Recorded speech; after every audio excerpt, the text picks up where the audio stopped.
అలాగే వేదిక పైనున్న గవర్నర్ అబ్దుల్ నజీర్ గారికి, మిత్రుడు ఉప ముఖ్యమంత్రి పవన్ కళ్యాణ్ గారికి, వేదిక పైన ఇతర నాయకులందరికీ నా నమస్కారాలు. ఈరోజు ఈ కార్యక్రమానికి నేను ఎన్నోసార్లు వచ్చాను కానీ ఇంతవరకు ఎప్పుడు చూడలేదు.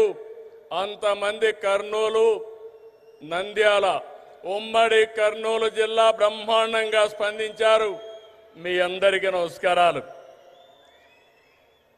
శక్తిపీఠం, జ్యోతిర్లింగం, ఒకే చోట కొలువైన దివ్యక్షేత్రం Srisailam.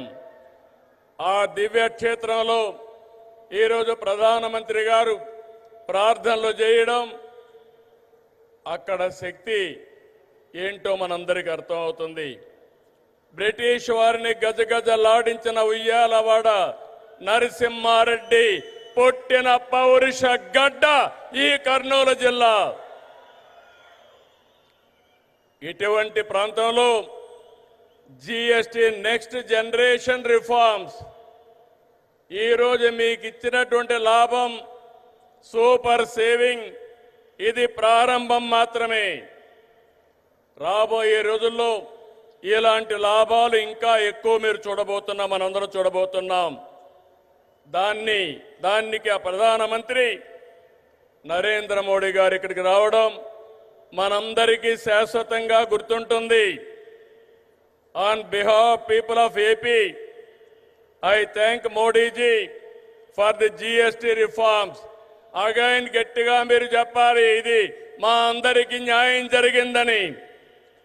I also congratulate him on his remarkable journey of 25 years tenure at the helm of public service as Chief Minister and Prime Minister. Modi ji is a unique leader serving the nation with utmost dedication. I don't have any doubt, 21st century belongs to Modi ji. He is the right leader, right place, in right time. Country is very fortunate to have leader like Narendra Modi ji. We are very happy about it. I have worked with many prime ministers, but I have never seen a leader like Narendra Modi ji. He is working continuously without rest or break. Modi ji has brought many game-changing reforms. As a result, today, India is globally respected. India is strong and India is progressive. By 2047, 100 years of Independence Day, India shall emerge as the #1 superpower in the world. That is only possible through Narendra Modi ji.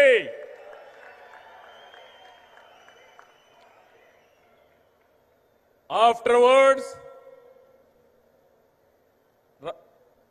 coming centuries will belong to India. That is the foundation our Honorable Prime Minister is laying. Sir, we are very happy not to praise you. I have seen in my life so many leaders. I am visualizing not only 2047, beyond that. That is where I am very happy and proud of you, sir. Modi గారి సంకల్పంతో 11 ఏళ్ల క్రితం 11వ ఆర్థిక వ్యవస్థగా ఉన్న భారతదేశం 4వ స్థానానికి చేరాం. 28కి 3వ స్థానానికి వస్తాం. 2038కి 2వ ఆర్థిక శక్తిగా ఎదుగుతాం. ఆర్థికంగా మన బలం ఏంటో ఈ విజయాలు చెప్తే, సైనికంగా మన బలమేంటో ఆపరేషన్ సింధూర్ చూపించిందా లేదా అని మిమ్మల్ని అడుగుతున్నా. మాటలతో కాదు, చేష్టలతో చూపించే వ్యక్తి నరేంద్ర మోడీ గారు.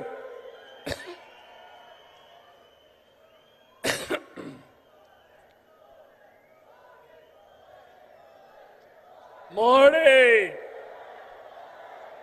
మోడీ మారుమోగాలి.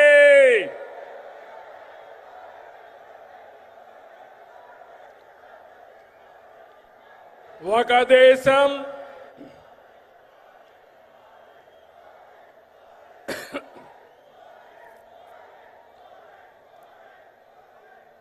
ఇంకా గట్టిగా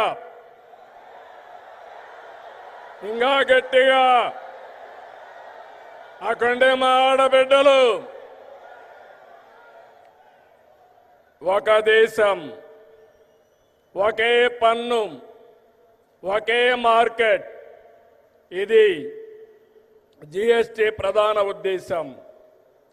99% వస్తువులు సున్నా లేదంటే 5% పన్నుల పరిధిలోకి తెచ్చారు. దీంతో అన్ని ధరలు తగ్గాయి.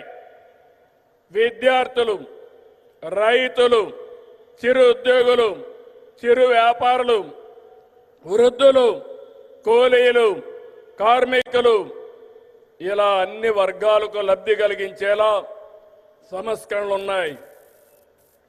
పేద మధ్యతరగతికి ఇదో పెద్ద రిలీఫ్. జీఎస్టీ తగ్గింపు కారణంగా ఏడాదికి ప్రతి కుటుంబానికి 15,000 రూపాయల ఆదాయం వస్తుంది.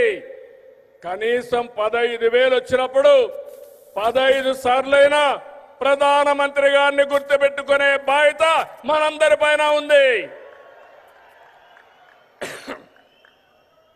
జీఎస్టీ సంస్కరణలతో బచత్ ఉత్సవం నేడు భరోసా ఉత్సవంగా మారింది. సూపర్ జీఎస్టీ కార్యక్రమంలో భాగంగా రాష్ట్రమంతా ఇప్పటికే 98,000 ఈవెంట్లు నిర్వహించాం. డబల్ ఇంజిన్ సర్కార్తో మన రాష్ట్రానికి డబల్ బెనిఫిట్ వచ్చింది. ఇటు సూపర్ 6 పథకాలు, అటు సూపర్ జీఎస్టీతో ప్రజలకు సూపర్ సేవింగ్స్ జరిగాయి. Mega DSC, PM Kisan Annadata Sukhibhava, Shri శక్తి, తల్లికి వందనం, దీపం 2, పెన్షన్ల పంపిణీ వంటి సంక్షేమ కార్యక్రమాలతో సూపర్ 6ని సూపర్ హిట్ చేశారు.